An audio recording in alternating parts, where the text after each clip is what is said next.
Hello les raccoons, comment ça va ce matin? Dans la petite vidéo d'hier, on a élaboré un plan de trading intraday visant les 10 000.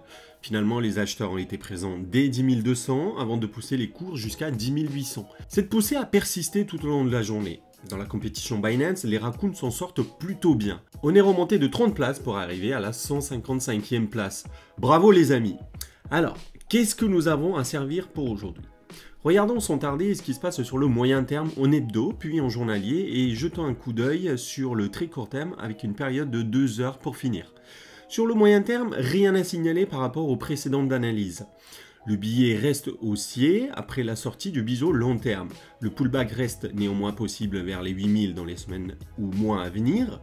Mais ce pullback, après sortie d'un canal ou biseau long terme, n'est pas toujours systématique. En journalier, s'est dessiné une belle bougie qui a clôturé au-delà des 10 500, qui était une zone bien gardée par les vendeurs sur le court terme.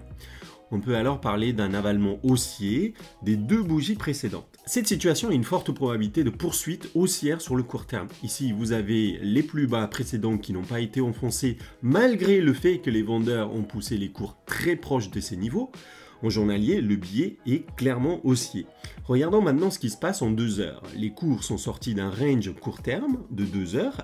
Ici, on peut s'apercevoir qu'il y a une fausse cassure de ce range pendant 4 heures et prenons à contre-pied les vendeurs à découvert. Très rapidement, les cours sont sortis par le haut de ce range et se maintiennent en dehors de ces derniers. La configuration reste haussière en période de 2 heures. Résumons, dans les 3 périodes analysées, c'est-à-dire hebdo, journalière et 2 heures, le billet reste plutôt acheteur. Dans ces conditions, je passe à l'achat en intraday dans la zone 10 650, 10 550, comme évoqué plus tôt dans le groupe Telegram dédié à la compétition, en visant 200 à 300 points.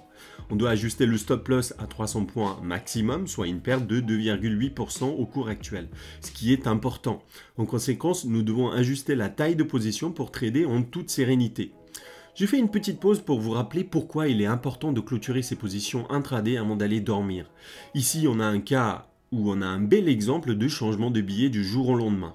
Hier, j'étais baissier et j'ai clôturé mes positions à 10 600 avec perte. Aujourd'hui se présente une nouvelle configuration qui est l'inverse de celle d'hier.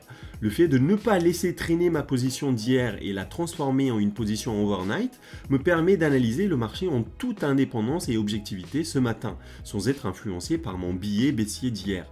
Si j'avais encore ma position short d'hier, qui était une position short intraday, ce matin j'aurais beaucoup plus de mal à avoir une objectivité pour analyser les marchés et passer à l'achat, c'est-à-dire à faire sans problème tout le contraire d'hier. Voilà pour aujourd'hui les amis, soyez prudents sur vos leviers et préservez votre capital pour des opportunités futures au lieu de vouloir faire du 200-300% dans la journée. À lundi pour une nouvelle analyse.